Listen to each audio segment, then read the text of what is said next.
Menarik dalam pembahasan kebijakan umum APBD ini ada memasukkan input bahwa target pertumbuhan ekonomi Kabupaten Kepulauan Sitaro di atas 5%. Saya mempertanyakan ini karena tidak sinkron dengan realita yang terjadi sekarang.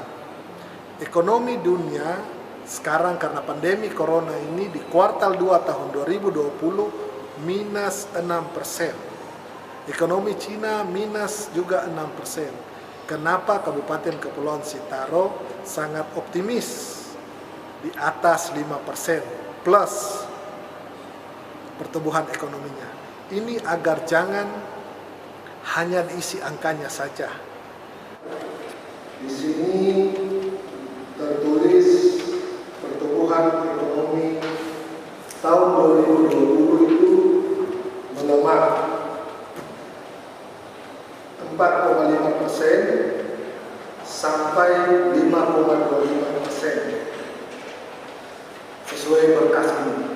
Berkas ini disusun sudah sementara pandemi karena sejak bulan Maret kita bersama-sama sudah terserang pandemi COVID-19 dan dampak COVID-19 ini pada tahun 2021 tumbuh pada kisaran 5,6%.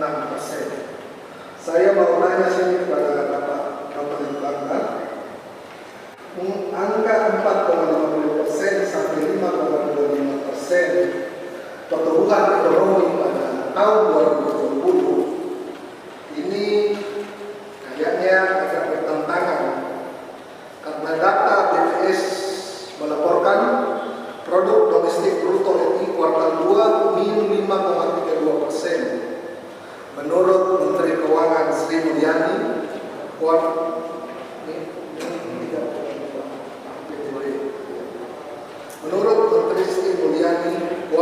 2 2020 pertumbuhan ekonomi nasional minus 4,8%. Pertumbuhan ekonomi dunia lebih dari 6% minusnya. Karena Cina itu posisi min 6,6% dan Prancis min 0,54%. Kenapa Bapak Lembaga bisa mencantol 4,50 sampai 5,25%? Kalau hanya sekedar mencantol angka, anak saya itu kelas 3 SD mudah saja dia mengetik di tab. Apa yang kita cantol di anggaran ini mempengaruhi anggaran yang kita susun pada 2021. Makanya saya minta penjelasan ilmiah dan teknis angka ini agar tidak sekedar hanya diketik saja. Itu bagaimana sampai dapat 4,5% sampai 5,25 karena bertentangan dengan ekonomi nasional dan dunia. Terima kasih. Jadi ini ibarat kue. Semakin besar ekonomi suatu negara, berarti kuenya semakin besar. Dan kalau kita mau tumbuh, berarti kita mesti bikin kue yang semakin besar sama. Kita tambahkan. Cina contohnya. Cina dulu tumbuh di atas 10%. Sekarang ada berapa menyusut. Karena ekonominya lebih tinggi. Jadi mencapai kue yang sama itu susah. Lagi kenapa?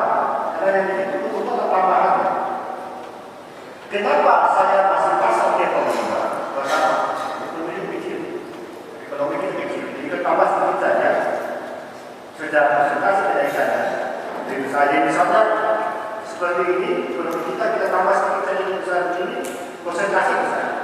Tapi kalau berpikir seperti media, kita tambah begini, persentase kecil. Karena kita pembaginya sudah tinggi, pembagi besar tadi, pembagi sedikit.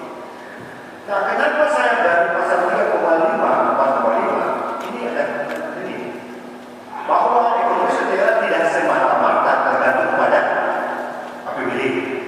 Ada juga sektor swasta berada di situ yang memang kalau kita lihat jumlah APBD ini untuk kita ini kurang lebih 30% pada PDB. Ekonomi kita itu PDB 30%. Nah, kenapa nasional turun? Karena nasional kita itu banyak bergantung pada sektor jasa. kecil sekali kontribusi misalnya hotel.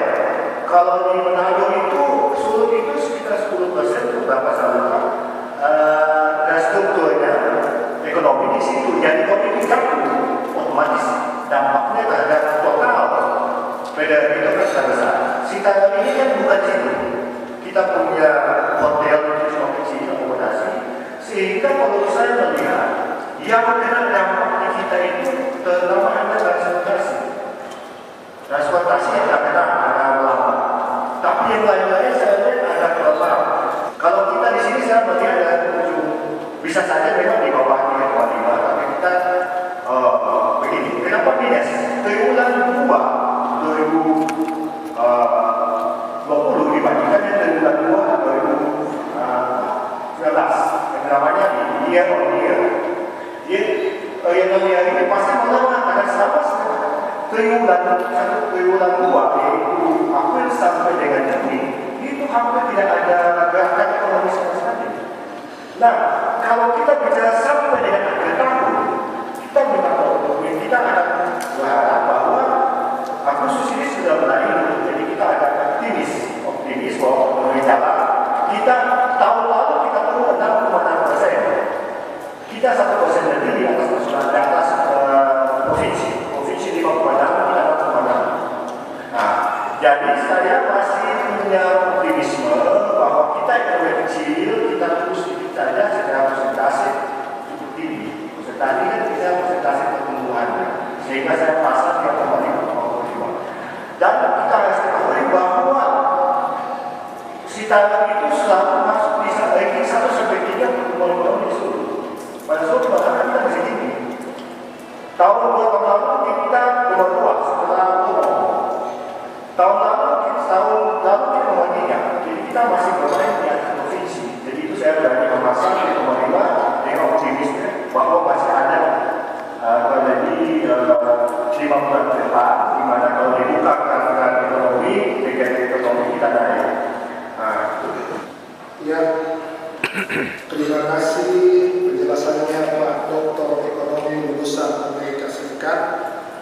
Yang saya tanyakan sini bukan jalan ceritanya sampai tahun 98 kenapa ekonomi di Sulut bisa ranking Indonesia di masa resesi.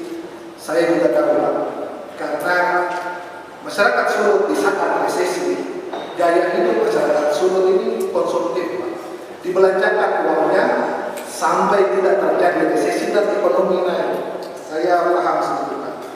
Jadi yang saya mau tanya 3,5 sampai 4,5 ini hitungannya bukan berapa Bapak pasang, kira-kira seperti Pitagoras A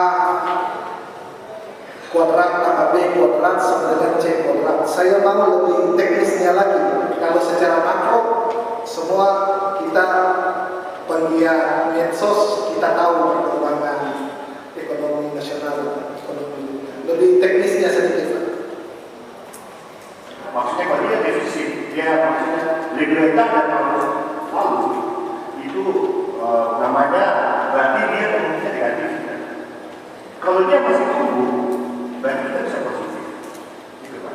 Karena kami mau agar ada dasar acuan mana yang dipakai, ada hitungannya kenapa bisa pertumbuhan ekonomi itu bisa positif, harus bisa dipertanggungjawabkan. Tentunya bukan hanya asal ditulis saja angkanya, agar kami menentukan PPAS ini bisa sesuai dengan target atau rencana perkiraan sementara pertumbuhan ekonomi ini harus sesuai.